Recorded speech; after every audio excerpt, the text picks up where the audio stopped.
ইমাম মাহদীর প্রত্যাবর্তন, শেষ যুগের মহাসংকেত। আসসালামু আলাইকুম ওয়া রাহমাতুল্লাহি ওয়া বারাকাতুহু। প্রিয় দর্শক, আজকের পৃথিবী এক চরম বিশৃঙ্খলার মধ্যে দিয়ে যাচ্ছে।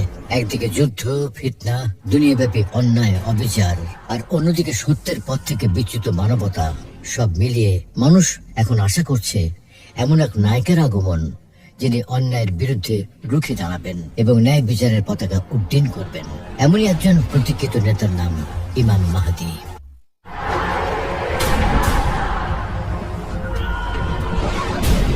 আজ বিশ্বের কোটি কোটি মুসলমানের হৃদয়ে শুধু একটি প্রশ্ন, কবে আসবেন ইমাম মাহদী? কখন শুরু হবে সেই প্রতিশ্রুত বিজয়ের যুগ, যার কথা আমরা শুনেছি কোরআন হাদিসের আলোকে?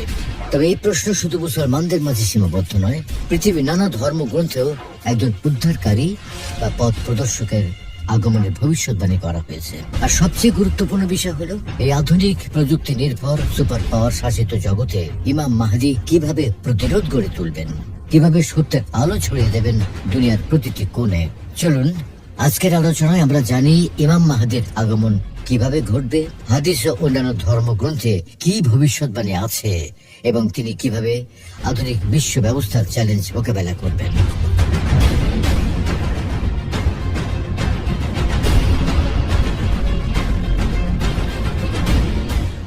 ইমাম মাহদী কে হবেন? মাহদী শব্দটির অর্থ পথ প্রদর্শক, অর্থাৎ যিনি হেদায়েত প্রাপ্ত এবং মানুষকেও সত্য পথে পরিচালিত করবেন। তিনি হবেন এমন একজন নেতা যিনি আল্লাহর পক্ষ থেকে বিশেষ দায়িত্ব প্রাপ্ত হবেন পৃথিবীতে ইনসাফ প্রতিষ্ঠা করার জন্য। তিনি আসবেন সেই সময় যখন পৃথিবী হবে জুলুম, বিভ্রান্তি, ফিতনা ও ন্যায়ের অভাবের অন্ধকারে নিমজ্জিত। তখন তিনি হবেন এক আশার আলো, যিনি মানবতাকে সত্যের পথে ফিরিয়ে আনবেন। এই ধারণাটি নবী সাল্লাল্লাহু আলাইহি ওয়াসাল্লামের আগমনের বহু আগে থেকেই ছিল। নবীজি সাল্লাল্লাহু আলাইহি ওয়াসাল্লাম থেকে হাজার হাজার বছর পূর্বে নূহ আলাইহিস সালামের সময় যখন মানুষ চরমভাবে দুর্নীতিগ্রস্ত হয়ে গিয়েছিল, মূর্তি পূজা, করাপশন, জুলুম, অবিচার মানুষে ছড়িয়ে পড়েছিল, তখনও কিছু নেককার লোক জীবিত ছিল। তারা আল্লাহর দরবারে দোয়া করত, হে আল্লাহ, এমন একজনকে পাঠান যিনি মানবতাকে এক নতুন মোড় দিতে পারেন। আল্লাহ তাদের দোয়া কবুল করেন এবং তাদের মধ্যে হযরত নূহ আলাইহিস সালামকে পাঠান। তিনি 950 বছর ধরে মানুষকে সতর্ক করে গিয়েছিলেন, কিন্তু অধিকাংশ মানুষ তার কথা মানেনি, কেবল কিছু নেক লোক ছাড়া। অতঃপর আল্লাহ তাকে একটি নৌকা তৈরি করতে আদেশ করেন। হযরত নূহ আলাইহিস সালাম একটি নৌকা তৈরি করেন এবং প্রতিটি প্রজাতির একটি করে জোড়া প্রাণী তাতে তুলে নেন। তারপর একটি বিরাট প্লাবন আসে, যা সমস্ত দুর্নীতিগ্রস্ত মানুষকে ধ্বংস করে দেয়। এরপর হযরত নূহ আলাইহিস সালাম তার অনুসারীদের নিয়ে মানব জাতির এক নতুন সূচনা করেন। পূর্বে নবীদের আগমন ও মাহদীর ভবিষ্যৎবাণীর ধারাবাহিকতা। হযরত নূহ আলাইহিস সালামের বহু শতাব্দী পরে আবারও মানবতা মূর্তি পূজায় জড়িয়ে পড়ে। সেই সময়কার ধর্মগ্রন্থগুলোতে লেখা ছিল যে একজন বিশেষ মানুষ আসবেন যিনি আল্লাহর বন্ধু হবেন। তিনি ছিলেন হযরত ইব্রাহিম আলাইহিস সালাম। তিনি মূর্তি পূজা ত্যাগ করেন এবং তাওহীদের দাওয়াত দেন ও মানুষকে হিদায়াতের দিকে আহ্বান জানান। হযরত ইব্রাহিম আলাইহিস সালামের কয়েক শতাব্দী পর বনী ইসরাইলরা মিশরের সংখ্যায় বৃদ্ধি পায় এবং এক বৃহৎ জাতিতে পরিণত হয়। কিন্তু তখন মিশরের রাজা ছিল ফেরাউন। ফেরাউন বনী ইসরাইলকে তার জন্য হুমকি মনে করে তাদের দাসে পরিণত করে এবং তাদের উপর চরম অত্যাচার চালায়। বছরের পর বছর ধরে বনী ইসরাইলরা এই অত্যাচারের শিকার হয়। তারা আল্লাহর কাছে দোয়া করত, হে আল্লাহ, এমন এক নবী পাঠাও যিনি আমাদের এই দাসত্ব থেকে মুক্তি করবেন। তখন আল্লাহ তাদের কাছে হযরত মূসা আলাইহিস সালামকে পাঠান। হযরত মূসা আলাইহিস সালাম ফিরআউনের মোকাবেলা করেন এবং বনী ইসরাইলকে মুক্ত করে দেন। হযরত মূসা আলাইহিস সালামের বহু বছর পর আসে হযরত ঈসা আলাইহিস সালামের যুগ। তখন বনী ইসরাইলরা ফিলিস্তিনে অবস্থান করছিল এবং রোমানদের অধীনে ছিল। তাদের ধর্মীয় নেতা ছিল দুর্নীতিগ্রস্ত যাজকগণ। বহু বছর ধরে তাদের মধ্যে কোনো নবী আসেননি। তারা একজন মসিহার আগমনের অপেক্ষায় ছিল। তাদের ধর্মগ্রন্থগুলোতে এই মসিহার আগমনের ভবিষ্যৎবাণী ছিল, যা আজও বাইবেলে লেখা রয়েছে। পরবর্তীতে সেই মসিহা এসেছিলেন হযরত ঈসা আলাইহিস সালামের রূপে, কিন্তু তারপরেও বনি ইসরায়েলরা তার বিরুদ্ধে ষড়যন্ত্র করেছিল। ফলে আল্লাহ হযরত ঈসা আলাইহিস সালামকে জীবিত অবস্থায় আকাশে উঠিয়ে নেন। হযরত ঈসা আলাইহিস সালামের যুগের পর যখন আরব ভূমিতে পুনরায় দুর্নীতি ছড়িয়ে পড়ে, তখন ইহুদি ধর্মগ্রন্থগুলোতে এক মহান নবীর আগমনের কথা লেখা ছিল, এবং সে যুগের ইহুদিরাও সেই নবীর জন্য প্রতীক্ষা করছিল, ঠিক যেভাবে আজকের মুসলমানরা ইমাম মাহদীর জন্য অপেক্ষা করছে। এমনকি আজও বাইবেলে সেই ভবিষ্যৎবাণীগুলো লেখা রয়েছে। এরপর আল্লাহ প্রেরণ করেন সর্বশেষ নবী মুহাম্মদ সাল্লাল্লাহু আলাইহি ওয়াসাল্লামকে। আল্লামা ইকবাল অন্যান্য ধর্ম ও হাদিস সমূহে মাহদীর ধারণা, এই মাসিহা বা উদ্ধারকের ধারণাটি বনি ইসরায়েলের মাঝে বহু আগে থেকেই ছিল। আর এই কারণেই ইসলামী চিন্তাবিদ ও কবি আল্লামা ইকবাল ইমাম মাহদীর এই ধারণাকে বিশ্বাস করতেন না। তার বক্তব্য ছিল এই মাহদী ধারণাটি মুসলমানদের মাঝে এসেছে ইহুদি ও খ্রিস্টানদের কাছ থেকে। বিশেষ করে আব্বাসী খেলাফতের যুগে যখন মুসলমানদের উপর নানা ধরনের জুলুম চলছিল, তখন এই বিশ্বাস ছড়িয়ে পড়ে যে খুব শীঘ্রই একজন মসিহা আসবেন যিনি সবকিছু ঠিক করে দেবেন। আল্লামা ইকবালের মতে এই ধরনের আশায় বসে থাকা অত্যন্ত বিপজ্জনক, কারণ এতে করে মুসলমানরা অন্যের বিরুদ্ধে দাঁড়াতে ভয় পায় এবং নিপীড়ন সহ্য করে যায় এক মসিহার আশায়। শুধু ইকবাল নন, বরং ঐতিহাসিক ও দার্শনিক ইবনে খালদুন ও ইমাম মাহদী সংক্রান্ত বহু হাদিসের সনদকে প্রশ্নবিদ্ধ মনে করতেন। তবে যদি দেখা যায় তাহলে বোঝা যাবে ইমাম মাহদী সম্পর্কে বহু হাদিস বিভিন্ন হাদিসের গ্রন্থে উল্লেখ আছে। যদিও সহিহ বুখারী ও মুসলিমে সরাসরি নেই, তবে সুন্নি ও শিয়া উভয় মতের বহু সহিহ হাদিসে ইমাম মাহদীর উল্লেখ রয়েছে। এছাড়াও ইসলাম ছাড়া অন্যান্য ধর্মগ্রন্থ একজন উদ্ধারকের আগমনের ভবিষ্যৎবাণী রয়েছে। উদাহরণস্বরূপ মেসোপটেমিয়ায় বলা হয়েছে একজন চারওয়াল অর্থাৎ গুরুচরণা লোক আসবেন যিনি মসিহা হবেন। মিশরীয় ধর্মে একটি চরিত্র রয়েছে নাম ওসিরিস, যিনি পৃথিবীকে আবার জীবিত করে তুলবেন। জরথুস্ট্রীয় ধর্মে বলা হয়েছে শেষ সময়ে একজন লোক জন্ম নেবেন নাম জারাথুস্ত্রা, তিনি একটি বড় যুদ্ধে নেতৃত্ব দেবেন। হিন্দু ধর্মে কল্কি অবতারের কথা বলা হয়েছে, যিনি কলি যুগে আসবেন। তিনি সাদা ঘোড়ায় চড়বেন, হাতে তলোয়ার থাকবে এবং তিনি জুলুমের বিরুদ্ধে যুদ্ধ করে সত্যের ধর্ম প্রতিষ্ঠা করবেন। বৌদ্ধ ধর্মে বলা হয়েছে একজন লোক আসবেন নাম মৈত্রেয়, তিনি এমন সময় আসবেন যখন মানুষ ধর্ম থেকে বিচ্যুত হবে। তিনি সত্য প্রচার করবেন এবং মানুষকে সঠিক পথে ফেরাবেন। ইহুদিরা এখনো একজন মসিহার আগমনের অপেক্ষায়, কিন্তু তারা যে মসিহার অপেক্ষায় আছে সে আসলে দাজ্জাল হবে, যে তাদের নেতৃত্ব দেবে এবং তৃতীয় মন্দির বা থার্ড টেম্পল নির্মাণ করবে। খ্রিস্টানরা বিশ্বাস করে ঈসা আলাইহিস সালাম আবার পৃথিবীতে ফিরে আসবেন, এই বিশ্বাস মুসলমানদেরও আছে।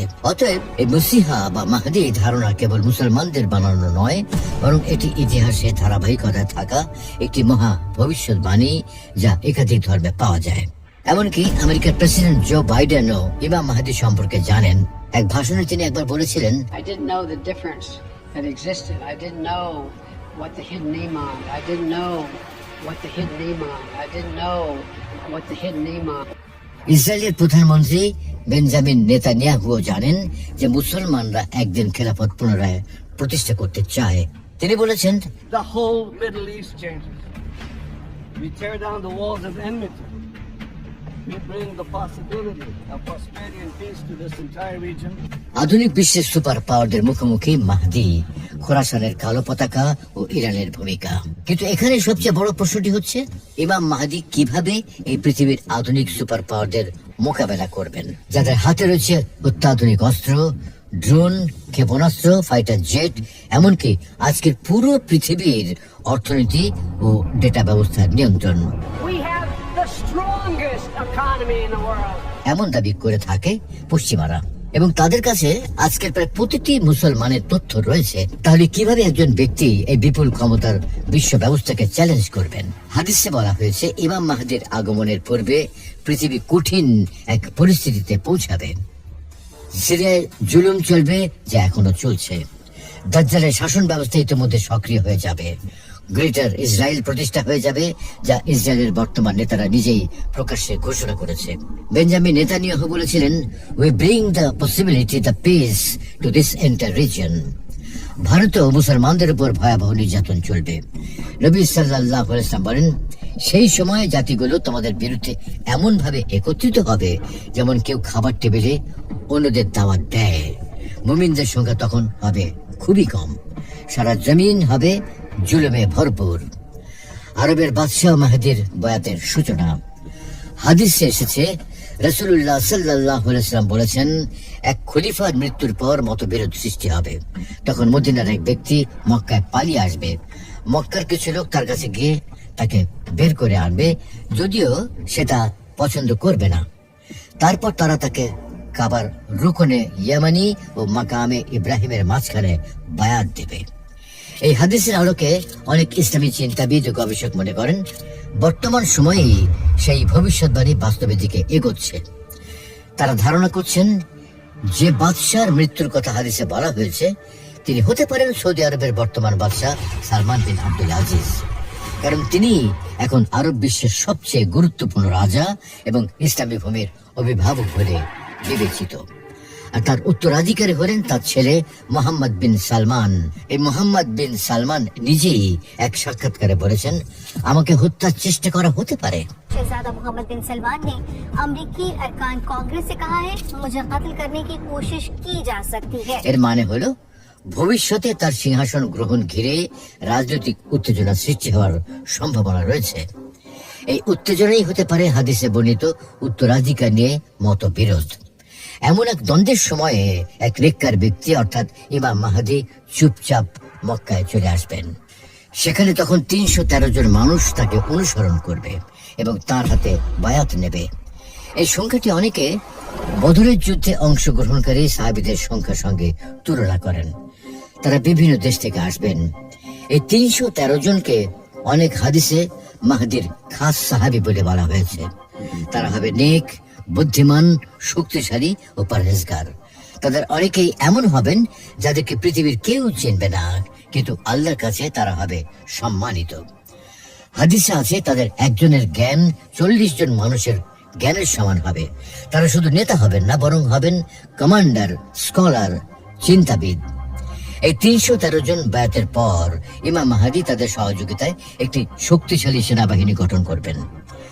খোরাসান থেকে সহায়তা ও বর্তমান ভূ রাজনীতি। হাদিসে এসেছে খোরাসান থেকে কালো পতাকা বহনকারী বাহিনী মাহদীকে সাহায্য করতে আসবে। নবীজির যুগে খোরাসান অঞ্চল মানে ছিল আজকের আফগানিস্তান, ইরান, পাকিস্তান ও আশেপাশের কিছু অঞ্চল। কিন্তু এখন শুধুমাত্র ইরানি খোরাসান নামে একটি প্রদেশ এখনো বিদ্যমান। তাই ধারণা করা হয় এই কালো পতাকা বাহিনী ইরান থেকেই আসবে। বর্তমান পৃথিবীতে একমাত্র দেশ যা আমেরিকা ও ইসরায়েলের চোখে চোখ রেখে কথা বলে তা হলো ইরান। ইসরায়েল বারবার বলেছে, the greatest threat right now Iran, Iran, Iran. You want the three threats? Give me the three threats. Iran, Iran, Iran. And everything should be done to prevent Iran, the world's most dangerous regime, from developing the world's most dangerous weapons. ট্রাম্পকে জিজ্ঞাসা করা হয়েছিল, Iran দুর্বল হলে আপনি আক্রমণ করছেন না কেন? তিনি বলেছিলেন, because they were not weak, they were dangerous.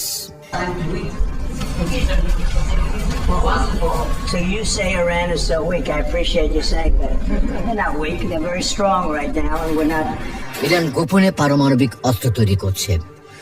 যদি তারা সফল হয় তাহলে পাকিস্তানি একমাত্র পারমাণবিক মুসলিম রাষ্ট্র থাকবে না, আর তখন আমেরিকা বা ইসরায়েল ইরান আক্রমণ করার সাহসও করবে না। ইরান একমাত্র দেশ যা ইমাম মাহদীর আগমনের অপেক্ষায় এবং যেখানে এখনো কিছুটা হলেও ইসলামিক সিস্টেম রয়েছে।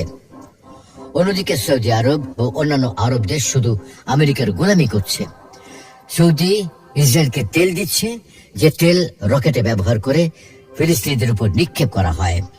ভারত বিজয়ে খ্রিস্টানদের সঙ্গে শান্তি চুক্তি, ক্রুশ ভাঙা ও যুদ্ধবিরতির ভঙ্গ। ইমাম মাহদী সুফিয়ানি ও তার বাহিনীকে পরাজিত করার পর আরব জুড়ে তার ক্ষমতা ও প্রভাব আরো বিস্তৃত হয়ে পড়ে। তার সঙ্গে থাকা 313 জন সাহাবীর অধীনে তখন থাকবে হাজার হাজার, এমনকি লাখো লাখো সৈন্য। বহু ইসলামী সংগঠন ও দল তার পতাকা নিচে এসে জমায়েত হবে। এরপর ইমাম মাহদী ভারতের দিকে রওনা হবেন, কারণ তখন ভারতের মুসলমানদের উপর চরম জুলুম চলবে। তিনি ভারতে আক্রমণ করবেন এবং দেশটিকে ফতে করবেন, অর্থাৎ বিজয় করবেন। এ বিষয়ে বহু হাদিসে উল্লেখ আছে, যেখানে বলা হয়েছে, তুমি ভারত জয় করবে, আল্লাহ তাতে তোমাদের বিজয় দান করবেন।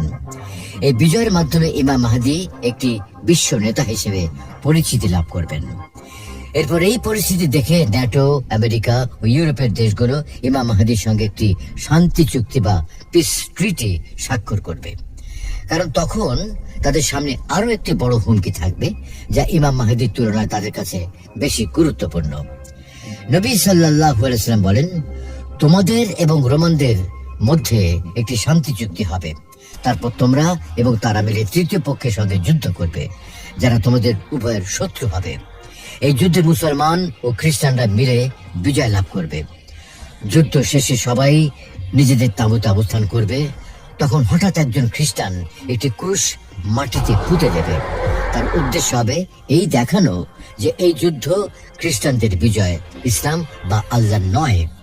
মুসলমানরা এই অবস্থায় ক্রুশটি ভেঙে ফেলবে এবং ঘোষণা করবে, এই জয় ছিল আল্লাহর নামে, ইসলাম ও তাওহীদের নামে। এই ঘটনার পর খ্রিস্টানদের সঙ্গে মুসলমানদের মধ্যে সম্পাদিত শান্তি চুক্তি ভেঙে যাবে। এরপর শুরু হবে এক ভয়াবহ যুদ্ধের প্রস্তুতি। পশ্চিমা বিশ্ব, ন্যাটো, আমেরিকা, ইউরোপীয় দেশগুলো একত্রিত হয়ে ইমাম মাহদীর বিরুদ্ধে একটি বিশাল সেনাবাহিনী প্রস্তুত করবে। তারা ব্যবহার করবে আধুনিক এআই অস্ত্র, ড্রোন, ক্ষেপণাস্ত্র, যুদ্ধ বিমান, স্যাটেলাইট নির্ভর প্রযুক্তি। নবী সাল্লাল্লাহু আলাইহি ওয়াসাল্লাম বলেন, মুসলমানদের একটি অংশ এই যুদ্ধ দেখে পালিয়ে যাবে, আল্লাহ তাদের কখনোই ক্ষমা করবেন না। আরেক অংশ শহীদ হবে, যারা হবে সেই সময়কার সবচেয়ে মর্যাদাবান শহীদ। আর একদল থাকবে যারা বিজয় অর্জন করবে এবং আল্লাহ তাদের কখনো দ্বিতীয়বার পরীক্ষা করবেন না। এই যুদ্ধ হবে সিরিয়ার কাছাকাছি বা তুরস্কের দক্ষিণে। এখানেই পূর্বে দীর্ঘ গৃহযুদ্ধ হয়েছিল এবং এখানে হবে ইসলামের এক গুরুত্বপূর্ণ যুদ্ধ। এই যুদ্ধ জয় করার পর ইমাম মাহদীর বাহিনী রওনা হবে কনস্টান্টিনোপল, বর্তমানে তুরস্কের ইস্তাম্বুলের দিকে। হাদিসে বলা হয়েছে, তোমরা অবশ্যই কনস্টান্টিনোপল জয় করবে। এই শহর জয়কারী হবে এক শ্রেষ্ঠ নেতা এবং তার বাহিনী হবে এক শ্রেষ্ঠ বাহিনী। অনেক আলেম বলেন, এই ভবিষ্যৎবাণী 1453 সালে সুলতান মোহাম্মদ আল ফতিহ এর হাতে পূর্ণ হয়েছে। তবে অনেকে বলেন এই হাদিস দ্বিতীয়বার পূর্ণ হবে ইমাম মাহদীর মাধ্যমে। ইমাম মাহদীর বাহিনী যখন আল্লাহু আকবার বলে কনস্টান্টিনোপলের দিকে অগ্রসর হবে, তখন তাদের আওয়াজ এত দূর পর্যন্ত যাবে যে শত্রুরা ভয়ে পালিয়ে যাবে। এইভাবে কনস্টান্টিনোপল কোনো যুদ্ধ ছাড়াই মুসলমানদের হাতে তুলে দেওয়া হবে। দাজ্জালের আবির্ভাব, মুসলিমদের ভয়, ঈসা আলাইহিস সালামের আগমনের সময়। ইমাম মাহদীর নেতৃত্বে মুসলমানরা যখন কনস্টান্টিনোপল, ইস্তাম্বুল বিজয় করে, তখন তারা বিজয় স্বস্তি উপভোগ করছে, যুদ্ধের প্রস্তুতি সামলে নিচ্ছে, সেনাবাহিনী পুনর্বিন্যস্ত করছে। ঠিক তখনই আসে একটি ভয়ঙ্কর সংবাদ, দাজ্জাল প্রকাশ পেয়েছে। সে সময় এক শয়তান যে মানুষের ঘরে ঘরে গিয়ে বলবে, আমি তোমার বাড়ি দখল করে নিয়েছি, সে মুসলমানদের মনে বিভ্রান্তি ছড়িয়ে দেবে। এই খবর শুনে অনেক মুসলমান আতঙ্কিত হয়ে পড়বে। ইমাম মাহদী তার বাহিনী নিয়ে আবার ফিরে যাবেন সিরিয়া বা ইরাক অঞ্চলে, যেখানে দাজ্জাল তখন অবস্থান করবে। দাজ্জালের প্রকৃতি। দাজ্জাল এক মহা ফিতনার নাম। নবী সাল্লাল্লাহু আলাইহি ওয়াসাল্লাম তাকে বলেছেন, পৃথিবীর ইতিহাসে সবচেয়ে ভয়াবহ প্রতারক। তার চোখ থাকবে বিকৃত, সে হবে মেধাবী, তার কাছে থাকবে অলৌকিক ক্ষমতা, সে আগুন দেখিয়ে বরফ দেবে, জল দেখিয়ে আগুন দেবে। সে এমন প্রভাব ফেলবে যে অনেক মানুষ বিশ্বাস করবে সেই আসল সত্য। সেই সময় আবির্ভূত হবেন হযরত ঈসা আলাইহিস সালাম। যখন দাজ্জাল পৃথিবীতে ব্যাপক ফিতনা ছড়াবে, তখনই হযরত ঈসা আলাইহিস সালাম আকাশ থেকে অবতরণ করবেন। এটি হবে ইতিহাসের এক চরম মুহূর্ত। নবী করিম সাল্লাল্লাহু আলাইহি ওয়াসাল্লাম বলেন, ঈসা আলাইহিস সালাম দামেস্ক শহরের পূর্ব দিকের একটি সাদা মিনারে অবতরণ করবেন। তার 2 হাত 2 ফেরেশতার কাঁধে থাকবে, মাথা থেকে পানি ঝরবে যেন সে এখনই গোসল শেষ করেছে। তার নিঃশ্বাস যেখানে পৌঁছাবে সেখানেই কাফের ধ্বংস হয়ে যাবে। ঈসা আলাইহিস সালাম অবতরণ করার পর তার সঙ্গে ইমাম মাহদীর সাক্ষাৎ হবে। ইমাম মাহদী ঈসা আলাইহিস সালামকে সালাতের জন্য সামনে এগিয়ে দেবেন, কিন্তু ঈসা আলাইহিস সালাম বলবেন, এই উম্মতের নেতা তুমি, আমি নয়। এরপর ঈসা আলাইহিস সালামের নেতৃত্বে শুরু হবে ইতিহাসের সবচেয়ে ভয়াবহ ও নির্ধারণী যুদ্ধ, দাজ্জালের বিরুদ্ধে চূড়ান্ত মোকাবেলা। ইমাম মাহদী ও ঈসা আলাইহিস সালামের নেতৃত্বে শুরু হবে দাজ্জালের বিরুদ্ধে চূড়ান্ত যুদ্ধ। এই যুদ্ধের স্থান হবে ফিলিস্তিনের লুজ শহর, ঠিক সেখানে যেখানে আজ একটি বিমানবন্দর আছে। এই যুদ্ধে দাজ্জাল নিজ হাতে খতম হবে। নবী সাল্লাল্লাহু আলাইহি ওয়াসাল্লাম বলেন, ঈসা আলাইহিস সালাম দাজ্জালকে তিরস্কার করবেন। দাজ্জাল তখন গলে যাবে যেমন লবণ গলে যায় পানিতে। তারপর ঈসা আলাইহিস সালাম নিজ হাতে তাকে হত্যা করবেন। এই হবে পৃথিবীর ইতিহাসে সবচেয়ে বড় ফিতনার সমাপ্তি। দাজ্জালের পতনের পর শুরু হবে শান্তির যুগ। দুনিয়ার শাসন প্রতিষ্ঠিত হবে আল্লাহর বিধানে। মানুষ সত্য, ন্যায় ও শান্তির স্বাদ পাবে। কোনো যুদ্ধ থাকবে না, অস্ত্র তৈরি হবে না, মিথ্যা, সুদ, অন্যায় সবকিছু বিলুপ্ত হয়ে যাবে। মানুষ শুধু সত্যের অনুসরণ করবে। হাদিসে এসেছে, ঈসা আলাইহিস সালাম পৃথিবীতে 40 বছর থাকবেন। তিনি বিয়ে করবেন, সন্তান হবে এবং মৃত্যুর পর তাকে ইমাম মাহদীর পাশে দাফন করা হবে। এই সময় থাকবে কিয়ামতের আগে সর্বশেষ শান্তির সময়। জমিন হবে ফলবান, বৃষ্টি হবে নিয়মিত, পশু ও মানুষ একসঙ্গে বাস করবে, ভেড়া ও সিংহ একসাথে চড়বে, শিশু খেলবে সাপের গর্তে কিন্তু ক্ষতি করবে না। এটি হবে সর্বশ্রেষ্ঠ যুগ যা পৃথিবী আগে কখনো দেখেনি। তারপর শুরু হবে কিয়ামতের আলামত। সময়ের সাথে সাথে মানুষ আবার গাফিল হয়ে পড়বে। ঈসা আলাইহিস সালামের মৃত্যুর পর অন্যায় বাড়তে থাকবে। তারপর একের পর এক কিয়ামতের নিদর্শন প্রকাশ পেতে শুরু করবে। সূর্য পশ্চিম দিক থেকে উঠবে। এটি এমন একটি আলামত যা প্রকাশ পাওয়ার পর তওবা ও ঈমান গ্রহণ আর গ্রহণযোগ্য হবে না। ইয়াজুজ মাজুজ বের হবে। এরা ঈসা আলাইহিস সালামের সময় বের হবে বলে হাদিস থেকে জানা যায়। ঈসা আলাইহিস সালাম জীবিত থাকা অবস্থায় আল্লাহ নিজেই তাদের ধ্বংস করবেন। পৃথিবীতে ধ্বংস নেমে আসবে। ধীরে ধীরে কিয়ামতের ছোট বড় সব আলামত পূর্ণ হবে এবং অবশেষে কিয়ামত সংঘটিত হবে। আবু হুরায়রা রাদিয়াল্লাহু আনহু থেকে বর্ণিত, রাসূলুল্লাহ সাল্লাল্লাহু আলাইহি ওয়াসাল্লাম বলেছেন, কিয়ামতের আলামতগুলো একটি তাসবিহ দানার মতো, সবগুলো একটি সুতোয় গাঁথা থাকে। যখন সেই সুতাটি ছিঁড়ে যায় তখন একটা পর একটা দানা ঝরে পড়ে। প্রিয় ভাই ও বোনেরা, ইমাম মাহদীর আগমন একটি অলৌকিক বাস্তবতা। তিনি আসবেন অন্ধকারে আলো হয়ে। তার সঙ্গে থাকবেন ঈসা আলাইহিস সালাম এবং তিনি চিরদিনের জন্য পৃথিবীকে বিভ্রান্তির অন্ধকার থেকে মুক্ত করবেন। তবে আমাদের দায়িত্ব হলো নিজেকে প্রস্তুত রাখা, ফিতনা থেকে বাঁচা, সত্যকে আঁকড়ে ধরা আর আল্লাহর সাহায্যের জন্য প্রস্তুত থাকা।